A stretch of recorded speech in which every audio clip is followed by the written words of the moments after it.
Let's talk about BlackRock's AI investment management system, Aladdin, and see what the implications are for us moving forward. Lots of people have been talking about it over the last few years. We really need to understand what's happening there because we want to be prepared for what's going to happen in the future. I'll put the link to this article in the description down below. It's on financialtimes.com. BlackRock's Black Box, the technology hub of modern finance. Used by rival fund managers, the reach of the Aladdin platform raises possible conflicts of interest. As toxic mortgage-backed securities tore through the financial system more than a decade ago, the U.S. government turned to Larry Fink, one of their earliest pioneers, for help. Mr. Fink made a fortune packaging mortgages together and selling off slices of the combined pools in the 1980s before founding BlackRock, which today stands as the world's largest asset manager. Remember that,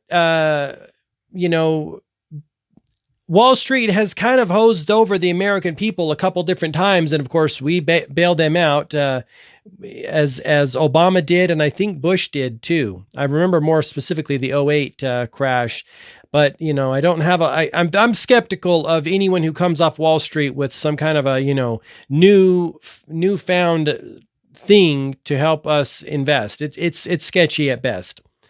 As the crisis deepened, Mr. Fink spoke to Hank Paulson, U.S. Treasury Secretary, more often than some chief executives of the big Wall Street banks, in brief, urgent calls. He offered the Treasury and the Federal Reserve a powerful tool to gauge risk in the assets at the center of the havoc. The arrangement would net BlackRock tens of millions of dollars in government contracts. No comment. No comment. Your tax dollars at work, my friends. Awarded largely without a tender process, put it at the forefront of the fintech revolution and cement Mr. Fink's standing at the intersection of politics and finance. Now, remember, recently Donald Trump floated the idea of potentially giving Larry Fink, was it head of Treasury? I can't remember whether it was head of Treasury or some other. He and Jamie Dimon, he was floating out ideas of where they could fit in the cabinet. And I'm like, oh my gosh, run as fast as you can from anything related to that. Yikes. At the heart of this exchange was Aladdin, BlackRock's vast technology platform. The system links investors to the markets, ensures portfolios hold the right assets, and measures risk in the world's stocks, bonds, and derivatives currencies, and private equity. Now, I'm assuming that all financial asset manager, Fidelity, Vanguard, I'm sure State Street, I'm sure they're all moving to quote unquote intelligent asset management software that will remove, and it's probably been like that for a long time, remove a physical person from the process, and it's all just, what the computer says. Let's continue. Aladdin's influence has surged since the financial crisis. That's dangerous. Today, it acts as the central nervous system for many of the largest players in the investment management industry, and as the Financial Times has discovered, for several huge non-financial companies. Vanguard and State Street Global Advisors, the largest fund managers after BlackRock, are users, as are half the top 10 insurers by assets, as well as Japan's $1.5 trillion government pension fund, the world's largest. So they're already, sounds like, using this software, this Aladdin software. Apple, Microsoft, and Google's parent firm Alphabet, the three biggest U.S. public companies, all rely on the system to steward hundreds of billions of dollars in their corporate treasury investment portfolios. You know what happens when you rely too much on any one system or technology. It could potentially create liabilities for yourself. Yet the true reach of Aladdin is unknown outside of BlackRock. The New York-based manager last revealed exactly how much of the world's assets sit on the system in February 2017 when they reached $20 trillion. BlackRock told the Financial Times that total assets do not reflect how clients use the system. One former employee says the figure is no longer disclosed because of the negative attention the enormous sums attracted. We just won't tell people anymore how much money is folded into the BlackRock system. That'll be great, right? Let's just hide it from the public. I'm a big fan, as you know, if you follow my channel, I'm a big fan in really paying attention to the wisdom of the masses and the wisdom of the of the of the whole of humanity, right? If people are sketched out about it, you don't want to hide it. You want to address the concerns. But, when you hide something, what are you hiding, right? I get more suspicious. In the past 3 years, remember, this is an article from 2020, February of 2020, so early 2020. It says, in the past 3 years, let's see, where was I?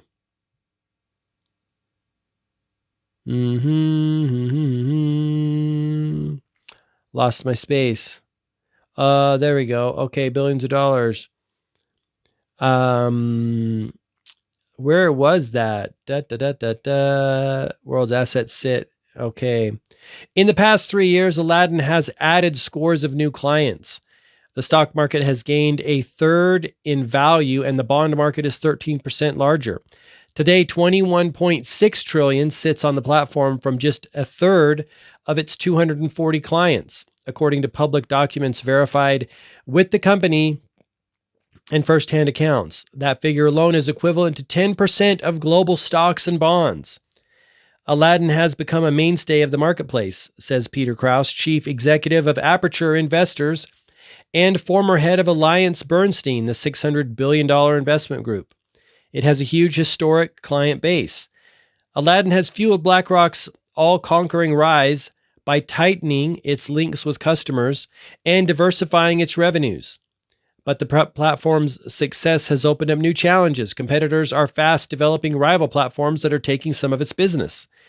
The system's scale, unparalleled for technology offered by a fund manager, has also created possible conflicts of interest. Most of all, its importance as a fintech hub has raised the prospect of a regulatory backlash, right? Again, it almost seems like it could be a monopoly, right? And we know that's always not a good idea for, human beings. The world's most powerful risk management system threatens to become a liability for its owners, BlackRock. After the financial crisis, a U.S. regulatory push sought to label certain large banks and insurers as systemically important. Asset managers were expected to be included in this list, but the larger companies lobbied hard to avoid the outcome. They were ultimately successful based on one single argument. Investors who entrust fund managers with their assets technically hold them with one of a small group of specialist banks, so the assets are never on fund managers' balance sheets.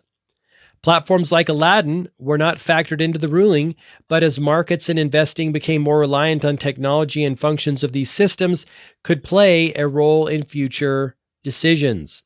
Regulators will have to confront this issue as technology becomes more important and intertwined with the investment process, says Monica Somerville, director of fintech research for Tab Group, a consultancy. They are going to have to take a stand. Aladdin's sprawling influence has prompted fears that it or BlackRock could act as a choke point if either faced a shock, a cyber attack, a rogue line of code, or a sudden crisis for the company, destabilizing the financial system. Again, putting too many eggs in one basket could have large-scale ramifications for all of us. I mean, it's so funny that the financial arena has had problems, and most of the problems that have happened there. I mean, money runs the system, right? You look at the Great Depression, you look at the financial collapses within the last 30 years, all because of a government financial system problem that they created. Either government wasn't regulating right or properly, or they were opening up loopholes. And we know, the reason we're concerned about this is because we know this has happened before. In 1913, bankers wrote the Federal Reserve Act on Jekyll Island and basically wrote themselves a blank ticket to print money. Probably not the best thing for human beings living in America and or the world, but our Congress allowed that to happen, which is wild to think about now. But we see same thing happening with pharmaceutical companies, right? They seem to have a grip on regulatory agencies and also Congress. And it's like, dude, are you guys paying attention back there? And human beings, you and I on the ground, we have to be really aware of what's going on because they're not telling us, right? So be very cautious about what's happening and as the future rolls out here. Aladdin's sprawling influence has prompted fears that BlackRock could act as a checkpoint. We talked about that. In January, the Financial Conduct Authority, the UK regulator, said the failure of a large portfolio and risk system like Aladdin could cause serious consumer harm or even damage market integrity. Really? Criminy. The industry is becoming reliant on a small number of players such as Aladdin, says John Little, former head of BNY Mellon's international asset management business. Yet, regulators seem reluctant to regulate or intervene to supervise these key service providers directly. And the reason they're reluctant to do that is because those key service providers hold a lot of clout and hold a lot of money, and they basically tell government what to do. I'm sure the FDA is not going to really, that's why the FDA is not really investigating pharma companies. Why would they start to investigate their primary source of income? It's becoming very sketchy for human beings. This is why it's so important to do our own research, question authority relentlessly, and really keep your spidey sense about you and or your intuition, your discernment. Though Aladdin does not tell asset managers what to buy or sell, some argue that if a large portion of global assets respond to the warnings that Aladdin gives off, trillions of dollars will react to events such as the outbreak of a pandemic or war in the Middle East in the same way, causing dangerous herding behavior. The more investment managers and asset owners rely on Aladdin to gauge risk, the less responsible they become for their portfolio decisions. As we hand over these decisions over to AI or machines, we could be opening ourselves up for potential problems. This concern was highlighted by the Los Angeles County Employees Retirement Association, the $58 billion U.S. pension fund in January. It cited the potential for groupthink as one reason it declined Aladdin's risk capabilities. That's a good thing. That's a good move. Yeah, you don't want groupthink. We've seen what happens with groupthink, and it is no bueno. No bueno at all. Anything close to an oligopoly in risk management would be especially dangerous if there were any weakness in the system, says Jim McCavanagh, former chief executive of Principal Global Investors, the $476 billion fund manager. Aladdin's critical role within high-profile companies also makes it a prime target for cybercrime. Ryan Dodd, a former fund manager and founder of risk consultant CyberHedge, said BlackRock and Aladdin are enticing targets for hackers, including those backed by national states. They provide a master key to unlock credentials of thousands of other high-value targets, such as the users of Aladdin. These risks are compounded by Aladdin's complexity. Moving on and off the system can take years because it often entails replacing a range of different systems, and users have to contort the way they operate to fit Aladdin's model. One recent client whose business transitioned to Aladdin over 3 years likened the process to changing a tire while speeding around a racetrack. Ugh. We don't want to not embrace new opportunities in technology, but we definitely want to be skeptical too. And there's a lot to be skeptical about this AI stuff. Rob Goldstein, Chief Operating Officer for BlackRock, says Aladdin's risk tools are designed to support rather than replace portfolio managers.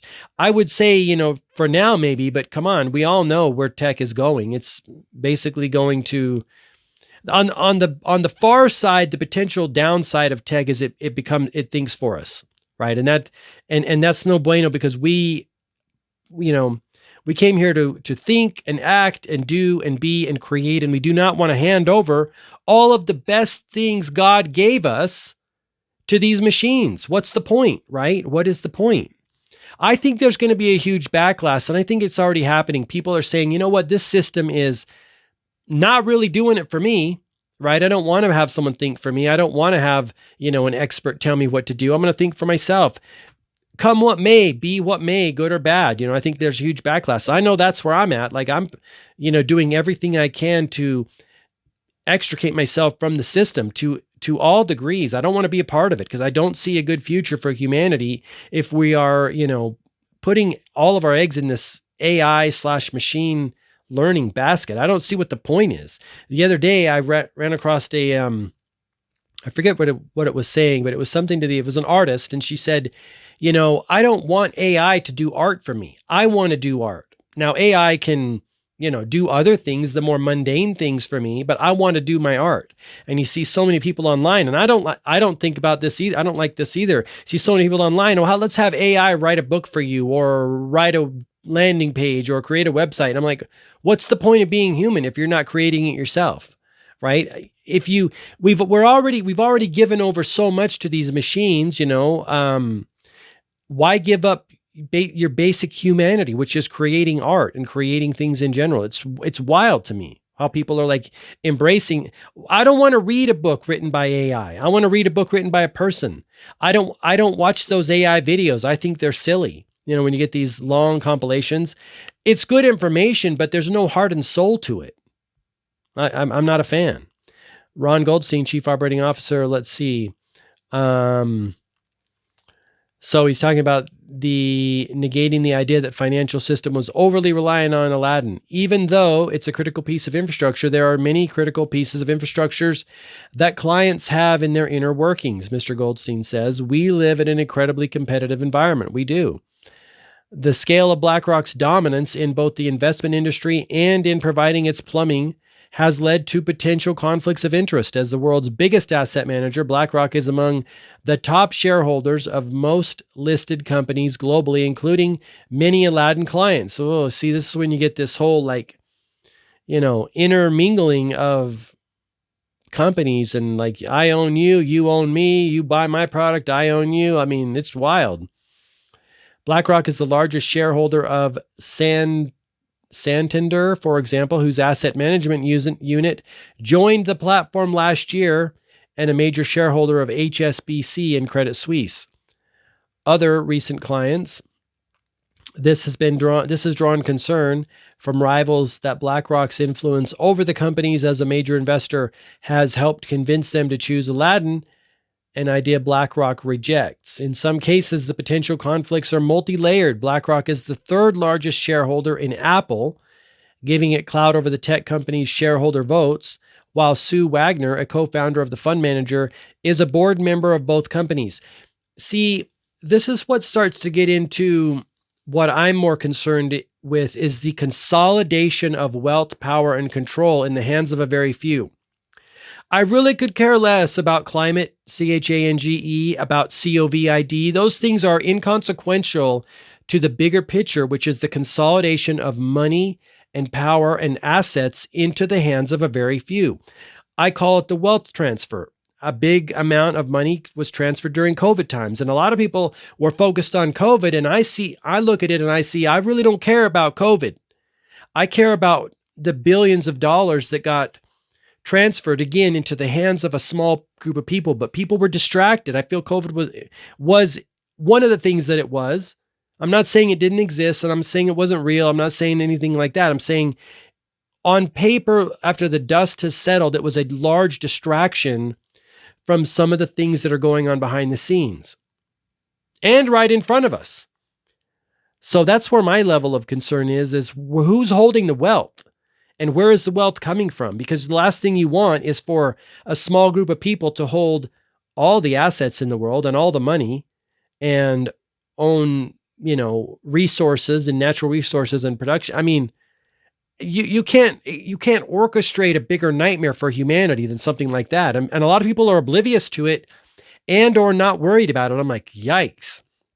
Mr. Wagner is also on the board of Swiss Re, another Aladdin client whose former vice chairman, Mathis Cabiavetta, is a BlackRock board member. She's intermingling. It's like one big thing, and they're all just kind of cross-pollinating. Mark Wilson, former chief executive of Aviva, which uses Aladdin, accepted a seat on BlackRock's board in 2018 while in his former role.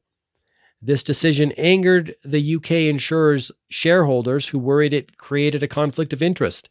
As Aviva as Aviva's investment arm competes with BlackRock. He left Aviva 6 months later and remained on BlackRock's board. Aladdin, which stands for Asset, Liability, Debt, and Derivative Investment Network. I didn't ever know what it stood for. There it is. Asset, Liability, Debt, and Derivative Investment Network began as a simple ledger for bond portfolios shortly after BlackRock was founded in 1988. As it grew, BlackRock extended its use for certain clients. The first was General Electric, which in 1994 was selling Kidder Peabody, the beleaguered brokerage, but was unsure how to price the assets on its balance sheet. A number of similar one-off arrangements eventually led BlackRock to offer Aladdin as a product in 2000. When we did Kidder Peabody, it was an X-ray machine, says Goldstein. When we had the opportunity to work on the most recent financial crisis, it was an MRI machine. I guess that's alluding to the fact that it gave more detail, right? A bigger, better picture. The system has expanded rapidly. BlackRock's 2015 deal to acquire Future Advisor spawned an offshoot of the platform for financial advisors today used by Morgan Stanley and UBS.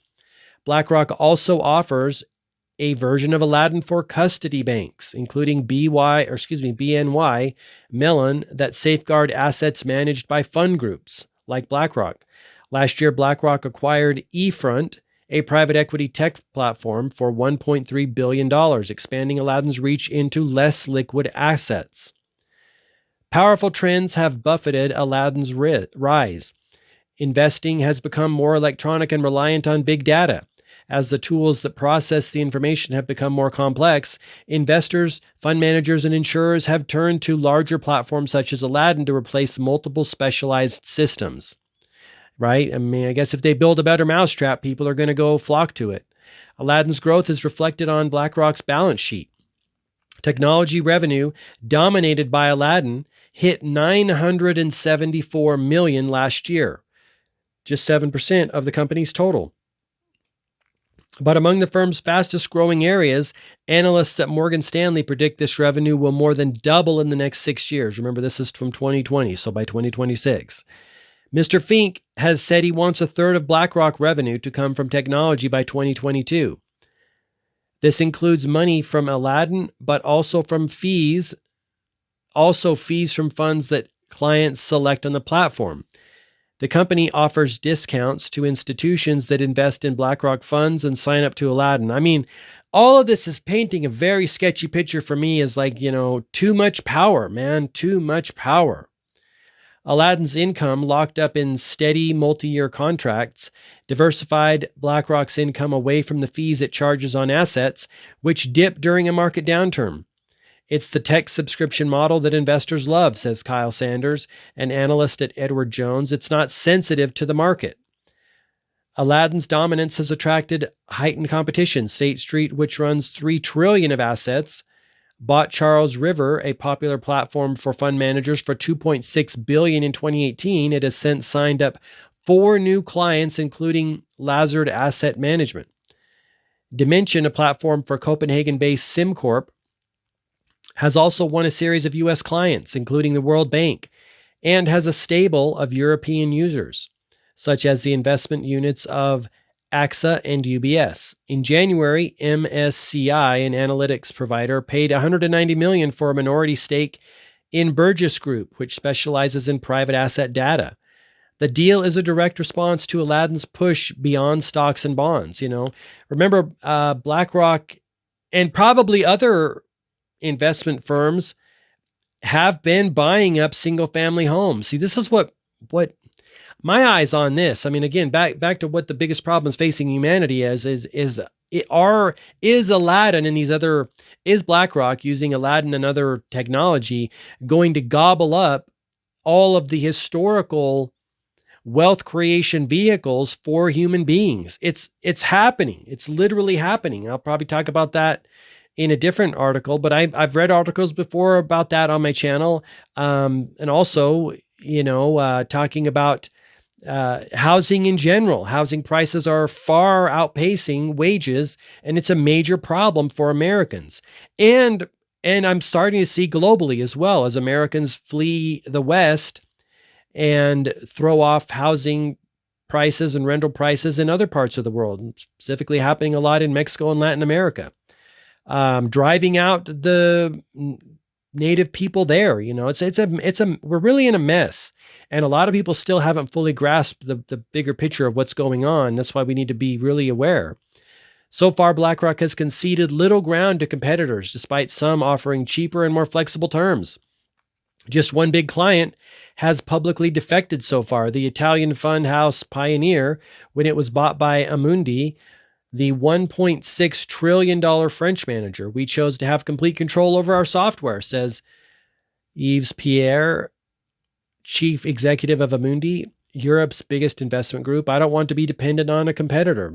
Smart. So hopefully people are kind of waking up and seeing, hey, this might not be a good thing. Let's see. I think that's it. Let me know what you think in the comment section down below. I know that was a little bit long, but I'll probably be talking more about these things. Some of the technology and financial things, because we need to be aware of what's happening in the future. It's going to help keep us, more safe and more prepared for the changes that are happening. I appreciate you for watching this video. I'd also like to invite you to check out One Life, which is the guide that I created, a guide and system for creating a life that you love and helping you live your life by design and not by default.